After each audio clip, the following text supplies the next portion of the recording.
പോട്ടെ നന്ദേട്ട, ഒരാഴ്ചയല്ലേ. കണ്ണൻ അവനെ ആശ്വസിപ്പിച്ചു. ഇതെല്ലാം കേട്ടുനിന്ന ദിനേശ് ഫോണെടുത്ത് സ്നേഹയെ വിളിച്ചു. അവനും സ്നേഹിക്കപ്പെടാൻ തോന്നി. ദിനേശ് ഏട്ടാ. പാതി ഉറക്കം മുറിഞ്ഞ ആലസ്യത്തോടെ സ്നേഹ ഫോണ് ചെവിയിലേക്ക് വെച്ചു. കഴിച്ചോ നീ? ഏട്ടനോ? കഴിച്ചു. ഇപ്പോൾ പണിയുണ്ടോ? തുടങ്ങും. നിനക്ക് വേറെ ഒന്നും എന്നോട് ചോദിക്കാനില്ലേ? എന്ത് ചോദിക്കണം? ഒരു വാക്ക് പറയാതെ പോയതല്ലേ, അപ്പോൾ പിന്നെ ചോദിക്കേണ്ടെന്ന് കരുതി. ഇവിടെ അമ്മയൊക്കെ ദേഷ്യത്തില. ഞാൻ പെട്ടെന്ന് വണ്ടി വന്നപ്പോൾ. ഓ, വണ്ടി വന്നാൽ യാത്ര പോലും പറയാതെ പോവോ? സോറി. ശരി. നീ ഉറങ്ങായിരുന്നോ? ശരി, ഉറങ്ങിക്കോ. സ്നേഹ അപ്പോൾ തന്നെ ഫോൺ കട്ടാക്കി. ദിനേശ് തിരിഞ്ഞ് നന്ദനെ നോക്കി. അവൻ അപ്പോഴും ദേവു അവനെ ഒരുമിച്ച് നിൽക്കുന്ന ഫോട്ടോയിൽ നോക്കി ചിരിക്കുകയാണ്. ദേവുവിനെ അവൻ്റെ വിരലുകൾ ഒന്ന് തഴുകി. എങ്ങനെ നടന്നിരുന്ന ഞാനാ കല്യാണം കഴിഞ്ഞ അന്ന് വീട്ടിൽ വരെ കൊണ്ടുവിടാമെന്ന് പറഞ്ഞതാ. ഇപ്പോഴാണെങ്കിൽ ഒരു നിമിഷം പോലും അവളെ പിരിഞ്ഞിരിക്കാൻ കഴിയാതെ. ദൈവമേ, ഞാൻ പെടുന്ന പാട്. നന്ദന് അത്ഭുതം തോന്നി തൻ്റെ മാറ്റത്തെക്കുറിച്ച് ഓർത്ത്. എന്താ നന്ദ തനിച്ചൊക്കെ ഒരു ചിരി? ദിനേശ് അവൻ്റെ അടുത്തിരുന്നു. ഒന്നുമില്ല. നമ്മളെ ഒരു പെൺകുട്ടി വർഷങ്ങളോളം ആത്മാർത്ഥമായി പ്രണയിക്കുന്നുണ്ടെന്ന് അവളെ വിവാഹം ചെയ്തതിന് ശേഷം അറിഞ്ഞാലുള്ള അവസ്ഥ എന്താടാ? ദിനേശിന് ചങ്കിൽ ആരോ കത്തി കുത്തിയിറക്കുന്ന പോലെ തോന്നി. ആരാ? ദേവികയാണോ? പിന്നല്ലാതെ. നന്ദൻ ചിരിച്ചു. എത്ര വർഷം? 5 വർഷത്തോളം. നീ ഭാഗ്യവാനാ. ദിനേശ് അവൻ്റെ തോളിൽ മേലെ തട്ടി എഴുന്നേറ്റു. നേരെ എഴുന്നേറ്റ് താഴേക്കിറങ്ങി. എങ്ങോട്ടാടാ? ശ്രുതി ചോദിച്ചു. സിഗരറ്റ് വാങ്ങാൻ. ആ, എനിക്കും വാങ്ങിക്കോ. ദിനേശ് തലയാട്ടി. പുറത്തേക്കിറങ്ങുമ്പോൾ അവൻ്റെ കാലിൻ്റെ വേഗത കൂടി. ചേട്ടാ, ഒരു ബോട്ടിൽ എണ്ണ. അടുത്തുള്ള കടയിലേക്ക് കയറി നിന്ന് ചോദിക്കുമ്പോൾ അവൻ പതറിപ്പോയിരുന്നു. തലയിൽ തേക്കാനാണോ മോനെ? ആ. ചെറിയൊരു നീല ബോട്ടിൽ വെളിച്ചെണ്ണ എടുത്ത് നീട്ടിയപ്പോൾ ദിനേശ് അത് വാങ്ങി കൂടെ സിഗരറ്റും. തിരിച്ചു പോകുമ്പോൾ അവൻ്റെ മനസ്സ് നന്ദിന് വേണ്ടിയും സ്നേഹയ്ക്ക് വേണ്ടിയും പരസ്പരം ഉറവിളി കൂട്ടി. അതിൽ സ്നേഹ തന്നെ വിജയിച്ചു. തിരിച്ചു വരാതിരിക്കുന്ന എന്താ? അവളുടെ ഓർമ്മകളിലേക്ക്, ഞങ്ങളുടെ ജീവിതത്തിലേക്കും. കയ്യിലെ എണ്ണക്കുപ്പിയിൽ വിരലുകൾ മുറുകി. ഉറക്കം വരാതെ ദേവ് തിരിഞ്ഞും മറിഞ്ഞും കിടന്നു. വയറ് വേദനിക്കുന്നുണ്ട്. അതുമല്ല, ആ ചൂടില്ലാതെ ഉറങ്ങാനും കഴിയുന്നില്ല. ദേവ് ബെഡിൽ ഒന്നുകൂടെ ചുരുണ്ടുകൂടി. രാത്രി 12 മണിയോടടുത്താണ് ദേവുവിൻ്റെ ഫോണ് ബെല്ലടിക്കുന്നത്. നോക്കിയപ്പോൾ നന്ദനും. നന്ദേട്ടാ, ഉറങ്ങിയോ? എന്നിട്ടാണോ ആദ്യ ബെല്ലിൽ തന്നെ എടുത്തത്? ഉറങ്ങാൻ കിടന്നു. ഉറക്കം വരുന്നില്ല. ഞാൻ ചെറിയൊരു കട്ടൻ കുടിക്കാൻ ഇറങ്ങി, അതുകൊണ്ട് വിളിച്ചതാ. സംസാരം പിന്നെയും അരമണിക്കൂറോളം തുടർന്നു. ദേവ് വളരെ സന്തോഷത്തോടെയാണ് ഉറങ്ങാൻ കിടന്നത്. നന്ദൻ സംസാരിച്ചു കഴിഞ്ഞതും പണിക്ക് കയറി. രാവിലെ എഴുന്നേൽക്കുമ്പോൾ ദേവുവിന് ചെറിയ വയറുവേദന ഉണ്ടായിരുന്നു. പിന്നെ അതൊന്നും കാര്യമാക്കാതെ കുളിച്ചു. അടുക്കളയിൽ ചെന്നപ്പോൾ അമ്മ കണ്ണും തള്ളി നിൽക്കുന്നുണ്ട്. അല്ല, എൻ്റെ മോള് 6 മണിക്കൊക്കെ എഴുന്നേറ്റ് വന്നിരിക്കുന്നു, മാലിനി പറഞ്ഞു. അവിടെ ഞാൻ 5:30 എഴുന്നേൽക്കും. ചായ വെച്ച് കഴിഞ്ഞാൽ നന്ദേട്ടൻ എഴുന്നേറ്റ് വരും. പിന്നെ ഞങ്ങൾ ഒരുമിച്ചായിരിക്കും കുക്കിംഗ്. ദേവുവിൻ്റെ കണ്ണുകളിൽ ആ ഒരു ഓർമ്മ. അവൻ നല്ലൊരു ഭർത്താവാണ്. അതിന് ആ അമ്മയ്ക്ക് അതിയായ സന്തോഷം തോന്നി. പക്ഷേ പുറമേ പറഞ്ഞില്ല. നന്ദൻ വിളിച്ചോ?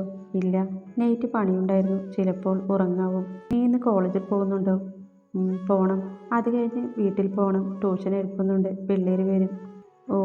ദേവു അല്ലറ ചില്ലറ സഹായങ്ങൾ ചെയ്ത് 8:30 വരെ അവിടെ തന്നെ നിന്നു. 8:30-ക്ക് നീതു വന്നു. പിന്നെ അവളുടെ ഒപ്പം. സത്യം പറഞ്ഞാൽ നീതുവിന് ചെവിക്ക് ഒരു റെസ്റ്റ് കൊടുത്തില്ല. അത്രയ്ക്കുണ്ടായിരുന്നു വിഷമങ്ങൾ പറയാൻ. നന്ദേട്ടൻ കൂടെ ഇല്ലാതിരുന്ന ഓരോ നിമിഷം അവളോട് പറഞ്ഞ് ഒരാശ്വാസം കണ്ടു. ദിനേശ് 2 വട്ടം ആലോചിച്ചു. ഒടുവിൽ ചെയ്യുന്നത് ശരിയാണെന്ന തീരുമാനത്തിൽ എത്തി. കെട്ടിവെച്ച മുളകളിൽ എണ്ണ ഒഴിക്കുമ്പോൾ അവൻ്റെ കൈകൾ വിറച്ചു. എന്നും നന്ദനാണ് ആദ്യം കയറുന്നത്. എല്ലാവരുടെയും സുരക്ഷ അവനാണ് ഉറപ്പാക്കുന്നത്. ഇന്നും അവൻ ആദ്യം കയറും. ആരും ഉറക്കം പോലും ഉണർന്നിട്ടില്ല. ഉറങ്ങിയപ്പോൾ 4:30 കഴിഞ്ഞിട്ടുണ്ട്.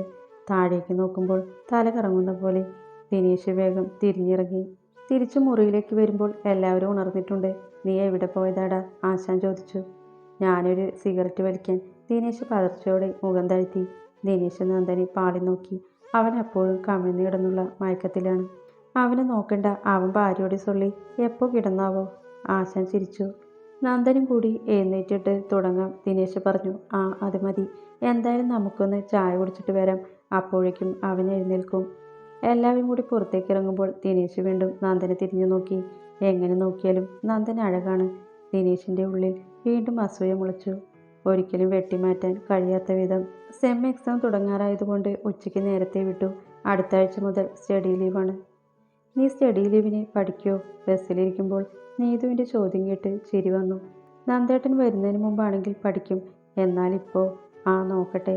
നന്ദേട്ടൻ വന്നില്ലെങ്കിൽ പഠിക്കും. മനസ്സിലായി. നീതു ആക്കി വന്ന് ചിരിച്ചു. കവലയിൽ വന്ന് ബസ്സിറങ്ങുമ്പോൾ പതിവില്ലാത്ത വിധം ആൾക്കൂട്ടമുണ്ട്. അവിടെയും ഇവിടെയും പിരിഞ്ഞു നിന്ന് സംസാരിക്കുന്നവർ. ഇതെന്താ ഇവിടെ ഇത്ര ആളുകൾ? നീതുവാണ്. ആവോ, എന്ത് നല്ല മനുഷ്യനായിരുന്നു. രണ്ടാളും വേഗം നടക്കുന്നതിനിടയ്ക്ക് താടിക്ക് കൈ കൊടുത്ത് ഒരാൾ പറയുന്നത് കേട്ടപ്പോൾ നീതു അവിടെ നിന്നു. ആരാ ഏട്ടാ? ഇവിടെ നിന്ന് കുറച്ചുപേര് കോഴിക്കോട് പെയിന്റ് പണിക്ക് പോയത്രേ. ആ, അറിയാം. അവർക്കെന്താ? ചോദിക്കുമ്പോൾ ദേവുവിൻ്റെ നെഞ്ച് വല്ലാതെ മിടിച്ചു. അതിലൊരാൾ മുകളിൽ നിന്ന് വീണ് മരിച്ചു ഇന്ന് രാവിലെ. ദേവു ഞെട്ടലോടെ നീതുവിനെ നോക്കി. ആരാ? നീതു ചോദിച്ചു. അറിയില്ല, ഓടി വരുന്നേ ഉള്ളൂ. ദേവു തളർച്ചയോടെ നിലത്തേക്ക് ഇരിക്കാൻ നിന്നതും നീതു അവളുടെ കയ്യിൽ മുറുകെ പിടിച്ചു. ദേവു, ഡി, നീ ആദ്യം നന്ദേട്ടനെ വിളിക്ക്. ദേവു പെട്ടെന്ന് ബോധം വന്ന പോലെ ഫോണെടുത്ത് വിളിച്ചു നോക്കി. റിംഗ് മുഴുവൻ പൂർത്തിയായിട്ടും എടുക്കാതായപ്പോൾ ദേവു തളർന്നു പോയിരുന്നു. എടുക്കുന്നില്ലടി. നീതുവിനെ നോക്കി പറയുന്നതിനൊപ്പം അവൾ കിതച്ചുപോയി. ചേട്ടാ, ആരാണെന്നറിയോ? പേരോ വീടോ? അതറിയില്ല മോളെ. പിന്നെ ഇയാളെ എന്ത് കണ്ടിട്ടാ നല്ല മനുഷ്യനായിരുന്നു എന്നൊക്കെ പറഞ്ഞത്?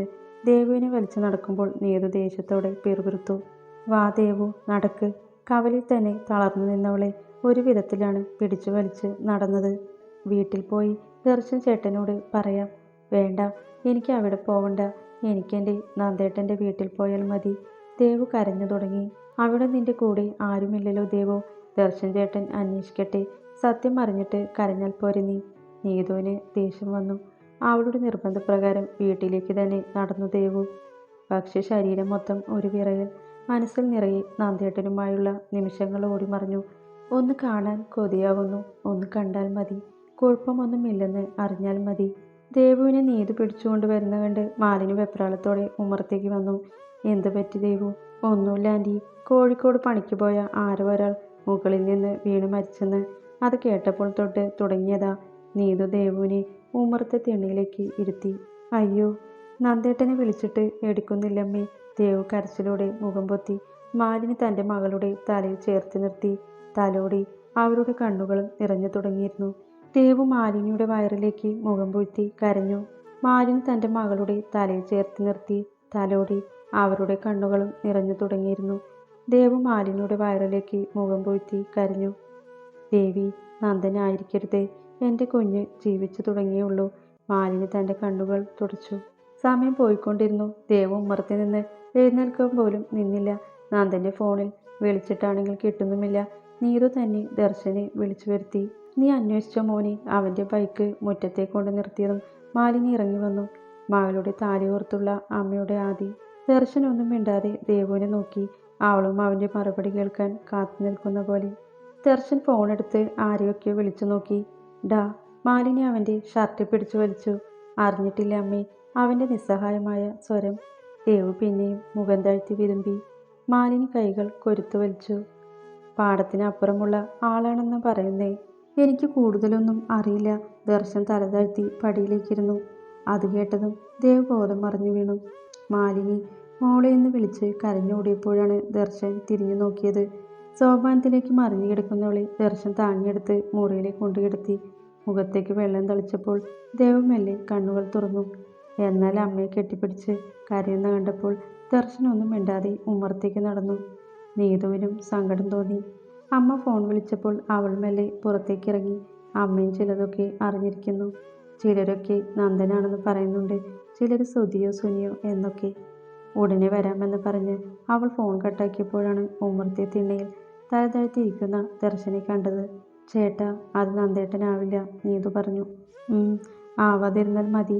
അവളുടെ സങ്കടം കാണാൻ പറ്റുന്നില്ല. ഞാൻ ഇറങ്ങട്ടെ. ആൻറ്റിയോട് പറഞ്ഞാൽ മതി. നീതു തിരിഞ്ഞു നടന്നവളുടെ കയ്യിൽ പിടിച്ചു അവൻ. നീതു നെറ്റി ചൊളിച്ച് അവനെ തന്നെ നോക്കി. ഇവിടെ ഇരിക്കോ കുറച്ചു നേരം? മറുപടിയൊന്നും പറയാതെ അവളൊന്ന് ശങ്കിച്ചു നിന്നു. പിന്നെ മെല്ലെ അവൻ്റെ അടുത്തേക്കിരുന്നു. അവൻ വിടാതെ മുറുകെ പിടിച്ച കയ്യിലായിരുന്നു അവളുടെ ശ്രദ്ധ മുഴുവൻ. ഹൃദയം വല്ലാതെ മിടിക്കുന്നത് അവൾ അറിഞ്ഞു. അത് നന്ദൻ ആവോ? ഏയ്, ആവാതിരുന്നാൽ മതി. അവൻ നല്ലവനാ. എൻ്റെ അനിയത്തിക്ക് ഏറ്റവും യോജിച്ചവൻ. നീതു അവനെ സന്ദേഹത്തോടെ നോക്കി. ആദ്യമായാണ് ദർശൻ ഇങ്ങനെയൊക്കെ പറയുന്നത്. നിനക്കറിയോ, ഞാൻ അവൻ്റെ കയ്യിലൂടെ ബൈക്ക് കയറ്റിയിട്ടുണ്ട്. നീതു തലയാട്ടി. പക്ഷേ അത് അവനറിയാം. അത് കഴിഞ്ഞ് എത്ര സാഹചര്യങ്ങളിൽ ഞാൻ കുടിച്ചു വന്നിട്ടുണ്ടെന്നറിയോ. അപ്പോഴേക്ക് വഴിയിൽ അവനും അവൻ്റെ കൂട്ടുകാരും ഉണ്ടാവും. അന്ന് ദേവുവിനെ കാണാതെ തിരക്കിറങ്ങുമ്പോഴും അവളെ കാണിച്ചു തന്നത് അവനാ. പിന്നെ ഞാൻ അവനോട് പറഞ്ഞു ഞാനാണ് അവൻ്റെ കയ്യിൽ ബൈക്ക് കയറ്റിയതെന്ന്. പക്ഷേ അവൻ ചിരിച്ചേ ഉള്ളൂ. അവന് മുന്നേ അറിയാമെന്ന് പറഞ്ഞു. എന്തോ സ്വയം ഇല്ലാതായ പോലെ. അച്ഛന് എന്തിനാ അവനോട് ഇത്ര ദേഷ്യമെന്ന് അറിയില്ല. പക്ഷേ എനിക്ക് അവനോട് നല്ല മതിപ്പാണ്. ഒരു പക്ഷേ എന്നെക്കൊണ്ട് പോലും അവൾക്ക് ഇത്ര നല്ല ചെറുക്കനെ കണ്ടെത്തി കൊടുക്കാൻ കഴിയില്ല, അല്ലേ? ദർശൻ നീതുവിനെ നോക്കി. അവൾ അപ്പോഴും അവൻ്റെ മുഖത്ത് തന്നെ ഉറ്റുനോക്കിയിരിപ്പാണ്. നീതു ഒന്ന് പുഞ്ചിരിച്ചു. അവൾ മുഖം താഴ്ത്തി. നന്ദേട്ടൻ നല്ല പയ്യനാണെന്ന് അറിഞ്ഞതുകൊണ്ട് തന്നെയാ ദേവു 5 കൊല്ലം അങ്ങാരെ മനസ്സിലിട്ട് നടന്നത്. നീതു പറയുമ്പോൾ നാരായണ ഉമ്മറപ്പടിയിലേക്ക് വെച്ച കാല് തിരികെ വെച്ചു. ഏ നീതു എല്ലാം തുറന്നു പറയുമ്പോൾ നാരായണന് വിശ്വസിക്കാൻ കഴിഞ്ഞില്ല. ദേവു അതും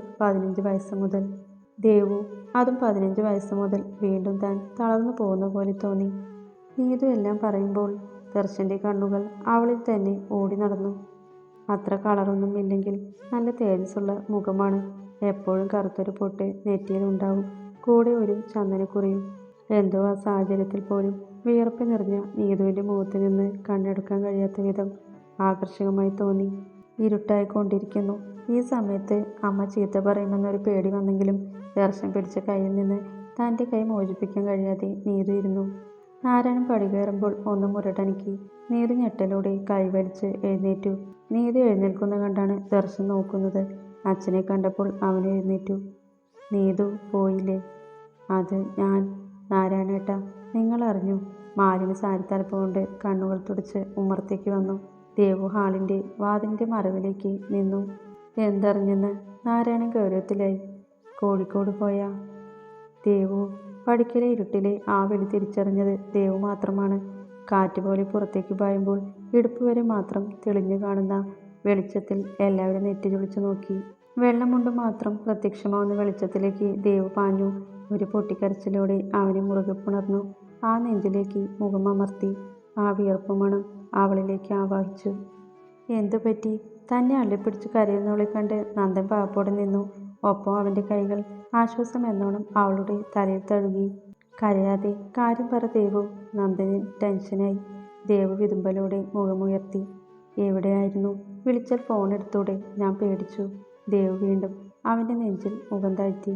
നന്ദനാണെന്ന് അറിഞ്ഞതും ദർശൻ വേഗം പുറത്തേക്ക് ഇറങ്ങിച്ചെന്നു. ആരാ നന്ദ മരിച്ചത്? ദർശൻ ചോദിക്കുമ്പോൾ മാലിനി നീതുവും കൂടി ഇറങ്ങി വന്നു. ഓ, അത് നമ്മുടെ പാടത്തിന് അപ്പുറത്തുള്ള സുകുമാരേട്ടൻ കുറച്ച് കുടിച്ചിരുന്നു. മുകളിൽ കയറി നിന്നതും വീണു. താഴേക്ക് ഓടിപ്പോയി നോക്കുമ്പോഴേക്കും പോയി. സുകുമാരേട്ടൻ നന്ദേട്ടൻ്റെ കൂടെ പണിക്ക് വരാറുണ്ടോ? ദേവു ചോദിച്ചു. ഇല്ല, വല്ലപ്പോഴും. ഞങ്ങൾ പോയെന്ന് രാത്രിയാ ആളെത്തിയത്. കുടിക്കാൻ പൈസ ഇല്ലാത്തോണ്ടാ ഇല്ലേൽ വരില്ലായിരുന്നു. രാവിലെ ഞങ്ങൾ ചായ കുടിക്കാൻ പോയി തിരികെ വരുമ്പോഴേക്കും ആള് കയറി. വേണ്ടെന്ന് പറഞ്ഞതാ. നന്ദൻ ആ ഓർമ്മയിൽ ഒന്ന് വിറച്ചു. നന്ദേട്ടൻ്റെ ഫോണും വിളിച്ചിട്ട് എടുക്കുന്നില്ല, ദേവു പറഞ്ഞു. നന്ദൻ ആ ഇരുട്ടിലും അവളെ നോക്കി വലം കൈകൊണ്ട് തൻ്റെ ഒപ്പം ചേർത്ത് നിർത്തി. അത് പെട്ടെന്ന് അങ്ങേരെ ഹോസ്പിറ്റലിൽ കൊണ്ടുപോവേണ്ട തിരക്കിൽ ആരും ഫോൺ എടുത്തില്ല. ഞങ്ങൾ ബോഡി കൊണ്ടുവന്നപ്പോൾ വന്നു. നാളെ കണ്ണൻ വരും, അവൻ കൊണ്ടുവരും. നന്ദൻ താടിമേൽ ഒന്ന് തഴുകി. നന്ദൻ ഫോൺ എടുക്കുന്നില്ലെന്ന് പറഞ്ഞ് ഇവളിവിടെ ഒരേ കരച്ചിലായിരുന്നു. ബോധം പോയപ്പോൾ ദർശൻ എടുത്ത് ഉള്ളിൽ കിടത്തിയത്. മാലിനി പറയുന്ന കേട്ട് ചുണ്ടു രണ്ട് ഉള്ളിലേക്ക് പിടിച്ച് നന്ദൻ ദേവുവിനെ ഒന്ന് കുറിപ്പിച്ചു നോക്കി. ചെറിയ വെളിച്ചത്തിലും ആ നോട്ടം കണ്ട് ദേവു തല താഴ്ത്തി. ഫോൺ എല്ലാവരും പണിസ്ഥലത്ത് തന്നെ വെച്ചു. ഹോസ്പിറ്റലിൽ ലാൻഡ് ഫോണില്ല. സുകുമാരേട്ടൻ്റെ ഒരു കൂട്ടുകാരനെ വിളിച്ച് ആശാൻ കാര്യം പറഞ്ഞത്. അയാളാണെങ്കിൽ നല്ല ഫിറ്റും. ദേവു അവൻ്റെ കയ്യിൽ തൂങ്ങിപ്പിടിച്ചു. നന്ദൻ വാ, അകത്തിരിക്കാം. ഏയ് വേണ്ട, ഞാൻ ദേവുവിനെ വിളിക്കാൻ വന്നതാ. പിന്നെ മരണ വീട്ടിൽ നിന്ന് ഇങ്ങോട്ടാ നേരെ വരുന്നേ. കുളിച്ചിട്ട് കൂടിയില്ല. അത് കേട്ടതും ദേവു വേഗം അകത്തേക്കോടി. നന്ദന ഓട്ടം കണ്ട് ചിരിച്ചു. എന്നാൽ ഞാൻ പോട്ടെ, അമ്മ തിരക്കും. അവളുടെ കരച്ചിൽ കണ്ട് നിന്നതാ. നീതു പറഞ്ഞപ്പോൾ നന്ദന് ചിരി വന്നു. ഈ പെണ്ണിനെ കൊണ്ട് തോറ്റല്ലോ. ദർശ, നീതുവിനെ വീട്ടിൽ കൊണ്ടാക്കിയിട്ട് വാ, മാലിനി പറഞ്ഞു. ദർശൻ തലയാട്ടി. നീതു മുന്നേ നടന്നു, പുറകെ ദർശനും. ദേവ് കൊണ്ടുവന്ന ബാഗൊക്കെ എടുത്ത് പോകുന്ന കണ്ട് ഹാളിൽ നിന്ന് നാരായണൻ മുഖം താഴ്ത്തി. പെട്ടെന്ന് അയാളുടെ കവിളിൽ ദേവുവിൻ്റെ ചുണ്ടുകൾ ചേർന്നു. പോട്ടെ അച്ഛ. അയാളൊന്ന് ചിരിച്ചു. പോയിട്ട് വാ. മകളുടെ തലയിൽ ഒന്ന് തഴുകി. ദേവ് ധൃതി പിടിച്ച് പുറത്തേക്ക് ഇറങ്ങിയപ്പോൾ നാരായണൻ ജലവിൻ്റെ അടുത്തേക്ക് നീങ്ങി. ദേവ് വേണ്ടെന്ന് പറഞ്ഞിട്ടും 2 ബാഗും നന്ദൻ തന്നെ വാങ്ങുന്നുണ്ട്. മാലിനിയും ചിരിയോടെ എന്തോ പറയുന്നുണ്ട്. അമ്മയോട് യാത്ര പറഞ്ഞ് ദേവ് തിരിഞ്ഞു. നന്ദനും. നീ പേടിച്ചോ? ഞാനാണ് വീണതെന്ന് കരുതിയോ? നന്ദനൊരു ബാഗ് തോളിലും ഒരു ബാഗ് കയ്യിലും പിടിച്ചു. ഞാൻ പേടിച്ചു. ദേവ് മുഖം താഴ്ത്തി നടന്നു. പൊട്ടിക്കാളി. പോ നന്ദേട്ട. ഈ നേരം വരെ ഞാൻ അനുഭവിച്ച ടെൻഷൻ. ദേവ് കെറുവോടെ നടന്നു. പോസ്റ്റ്മോർട്ടം കഴിയാനൊക്കെ നേരമായി. അതാ വൈകിയത്. എന്നാലും എന്നെ ഒന്ന് വിളിച്ചു പറഞ്ഞൂടായിരുന്നു? നന്ദന് പാവം തോന്നി. അന്ന് ദേവ് ഫോൺ എടുക്കാതിരുന്നപ്പോൾ അനുഭവിച്ചതാണ് ടെൻഷൻ. ഏതെങ്കിലും ഒരു ഫോണിൽ നിന്ന് വിളിച്ചു പറയാമായിരുന്നു. ബോഡി വീട്ടിൽ കൊണ്ടുപോയോ? ഇല്ല. ഇവിടെ മെഡിക്കൽ കോളേജിലുണ്ട്. നാളെ രാവിലെ കൊണ്ടുവരും. വല്ലതും കഴിച്ചോ? ഇല്ല. വീട്ടിൽ എന്തെങ്കിലും ഉണ്ടാവോ? സാധ്യതയില്ല. പരസ്പരം ഒന്നും മിണ്ടാതെ നീതുവും ദർശനും മുന്നോട്ട് നടന്നു. നീതുവിൻ്റെ ഫോൺ ബെല്ലടിച്ചപ്പോൾ അവൾ ചിരിയോടെ ചെവിയിലേക്ക് ചേർത്തു. ഞാൻ വീട്ടിൽ എത്തിയിട്ടില്ല. എത്തിയിട്ടയക്കാം. ശരി. അവൾ അല്പം നാണത്തോടെ ഫോൺ കട്ടാക്കി. അമ്മയാണോ? അല്ല. ഫ്രണ്ടാണോ? Boy friend. നീതു ചിരിച്ചു. ദർശൻ അപ്പോൾ തന്നെ നിന്നു. നീതു അവനെ ഗൗനിക്കാതെ പടി തുറന്ന് വീടിൻ്റെ മുറ്റത്തേക്ക് കയറി. തിരിഞ്ഞു നോക്കുമ്പോൾ ദർശൻ അവിടെ തന്നെ നിൽക്കുന്നുണ്ട്. ഏട്ടൻ പൊക്കോ? അവൻ അത്ര തെളിച്ചമില്ലാതെ തലയാട്ടി. തിരിഞ്ഞു നടക്കുമ്പോൾ എന്തോ ഒരു വിഷമം മനസ്സിന്. നീതു ഇത്രയ്ക്ക് സുന്ദരിയായിരുന്നു. ഒട്ടും ചമയങ്ങളില്ലാതെ. ഗോപിക സുന്ദരിയാണ്. വീണുപോയതും ആ സൗന്ദര്യത്തിന് മുന്നിലാണ്. തനിക്കെന്താ പറ്റിയത്? നീതുവിന് ബോയ് ഫ്രണ്ട് ഉണ്ടെന്ന് അറിഞ്ഞപ്പോൾ എന്തിനാ മനസ്സ് ഇങ്ങനെ വിങ്ങുന്നേ? എടാ, നിന്റെ ബാഗ്. അമ്മ പറഞ്ഞപ്പോഴാണ് ബൈക്കിൻ്റെ ഫ്രണ്ടിൽ വെച്ച ബാഗ് എടുക്കാൻ മറന്ന കാര്യം ഓർത്തത്. വേഗം ചെന്നെടുത്ത് അമ്മയെ നോക്കാതെ അകത്തേക്ക് കയറി. മുറിയിൽ കയറി കുളിക്കാൻ ഡ്രസ്സ് എടുത്ത് ബാത്റൂമിൽ കയറുമ്പോൾ മനസ്സ് പഴയ പോലെയാക്കാൻ ശ്രമിച്ചു. കുളി കഴിഞ്ഞിറങ്ങുമ്പോൾ ഗോപുവിൻ്റെ മിസ് കോളുണ്ട്. ഇപ്പോൾ വിളിച്ചാൽ ശരിയാവില്ല എന്ന് അറിയുന്നതുകൊണ്ട് ഫോൺ അവിടെ തന്നെ വെച്ച് ബെഡിലേക്ക് വീണു. ബാഗ് അവിടെ വെച്ചോ. കുളിച്ചിട്ടല്ലേ കയറാൻ പറ്റൂ? ദേവ് പറഞ്ഞു. നീ തോർത്തുണ്ടേൽ എടുത്തുതാ. നന്ദൻ ബാഗ് രണ്ടും ഉമ്മറത്തേക്ക് വെച്ചു. ദേവ് ഒരു ബാഗ് തുറന്ന് നന്ദന് തോർത്തെടുത്തു കൊടുത്തു. നീ വരുന്നുണ്ടോ? നന്ദൻ്റെ മുഖത്ത് കള്ളച്ചിരി. എങ്ങോട്ട്? ദേവ് കണ്ണു മീച്ചു. കുളിക്കാൻ. അയ്യേ, ഞാനില്ല. വാ, ഒരുമിച്ച് കുളിക്കാം. വേണ്ട, ഞാൻ പുറത്താണ്. ദേവ് മുഖം താഴ്ത്തി. അതിനെന്താ? കുളിക്കാനല്ലേ, വേറെ ഒന്നിനും അല്ലല്ലോ. നന്ദൻ പെണ്ണിനെ ചിരി കടിച്ചു പിടിച്ച് നോക്കുന്നുണ്ട്. ഞാൻ കുളിച്ചോളാം. പോ നന്ദേട്ടാ. ദേവ് മുഖം തിരിച്ചു. നന്ദൻ ചിരിയോടെ ബാത്റൂമിലേക്ക് പോയി. ദേവ് അപ്പോഴേക്കും കുളിച്ചു മാറാനുള്ള ചുരിദാർ എടുത്തു വെച്ചു. നന്ദൻ കുളി കഴിഞ്ഞ് വന്നതും ഉള്ളിലേക്ക് കയറി. പുറകെ ദേവും കുളിക്കാൻ കയറി. കുളി കഴിഞ്ഞ് അടുക്കള വഴി അകത്തേക്ക് കയറിയതേ നന്ദൻ അടുത്തേക്ക് വന്നു. ദേവ് പുരികം ഉയർത്തി പൊടുന്നനെ ആ നെഞ്ചിലേക്ക് ചേർത്തിരുന്നു. ഒരു നിമിഷം ദേവ് പായിച്ചു. അവളുടെ മൂർത്താവിൽ അമർത്തി ചുംബിച്ചു. ദേവിൻ്റെ കൈകളും അവനെ പുണർന്നു. ദേവിൻ്റെ മുഖം കൈക്കുമ്പിളിലെടുത്ത് തുരുതുര ചുംബിച്ചു. നിന്നെ കാണാതിരിക്കാൻ പറ്റുന്നില്ല ദേവു. നന്ദൻ്റെ മുഖത്ത് അത്രയും സന്തോഷം. ദേവ് കണ്ണു നിറച്ച് ചിരിച്ചു. നന്ദൻ്റെ കൈകൾ ദേവിൻ്റെ ഇടുപ്പിലൂടെ ചുറ്റി വരിഞ്ഞു. ഇനി കോഴിക്കോട് പോകുന്നില്ലേ? ഏയ്, ഇനി ഇവിടെ തന്നെ അല്ലറച്ചില്ലറ പണി കിട്ടുന്നത് ചെയ്യാം. ആശാൻ തന്നെ ഒപ്പിച്ചു തരാമെന്ന് പറഞ്ഞിട്ടുണ്ട്. കണ്ണനും കൂടെയുണ്ട്. ദേവി ചിരിയോടെ നെഞ്ചിലേക്ക് മുഖം പൂഴ്ത്തി. അടുക്കളയിൽ ചെന്ന് രണ്ടാൾക്കും കട്ടൻ വെച്ച് വരുമ്പോൾ നന്ദൻ ഷർട്ടും മുണ്ടും ധരിച്ച് റെഡിയായിരിക്കുന്നുണ്ട്. ഇതെങ്ങോട്ടാ? നമുക്കിന്ന് പുറത്തു പോയി കഴിക്കാം. പിന്നെ കഴിഞ്ഞ സാധനങ്ങൾ എന്തെങ്കിലും ഉണ്ടെങ്കിൽ വാങ്ങി വരാം. നന്ദൻ തലചീക്കി മീശയും തടിയും തഴുകി ചായ വാങ്ങി. ദേവ് സന്തോഷത്തോടെ തലയാട്ടി. വേഗം റെഡിയായി അടുക്കളയിൽ നിന്ന് ഒരു സഞ്ചിയും എടുത്തു വന്നു. വാതിൽ പൂട്ടി ബൈക്കിൻ്റെ താക്കോലെടുത്ത് കയറുമ്പോൾ നന്ദൻ ദേവുവിനെ നോക്കി. ചെരുപ്പ് ധരിക്കുന്ന തിരക്കിലാണ്. വെറുതെ കുളിപ്പിനിട്ട നനഞ്ഞ മുടി തോളിലേക്ക് വീണു. സാധാ ഒരു മഞ്ഞ ചുരിദാറാണ് വേഷം. മുഖത്താകെ പൊട്ടും സിന്ദൂരവും മാത്രം. എന്തേ? അവൻ്റെ നോട്ടം കണ്ട് കണ്ണെന്ന് ചുരുക്കിയവൾ. നന്ദൻ അവളുടെ കവിളിലൊന്ന് നുള്ളി ചുണ്ടോട് ചേർത്ത് മുത്തി. അവൻ ബൈക്ക് സ്റ്റാർട്ടാക്കുമ്പോൾ ദേവു അവൻ്റെ പിൻകഴുത്തിലേക്ക് മുഖം വെച്ച് ആഞ്ഞു ശ്വസിച്ചു. അവൻ്റെ തലമുടിയിലെ മെഡിമിക്സ് സോപ്പിൻ്റെ വശ്യമായ ഗന്ധം അവളെ വിവശയാക്കി. നന്ദൻ അവളുടെ കവിളിൽ നിന്ന് നുള്ളി ചുണ്ടോട് ചേർത്ത് മുത്തി. അവൻ ബൈക്ക് സ്റ്റാർട്ടാക്കുമ്പോൾ ദേവു അവൻ്റെ പിൻകഴുത്തിലേക്ക് മുഖം വെച്ച് ആഞ്ഞു ശ്വസിച്ചു. അവൻ്റെ തലമുടിയിലെ മെഡിമിക്സ് സോപ്പിൻ്റെ വശ്യമായ ഗന്ധം അവളെ വിവശയാക്കി.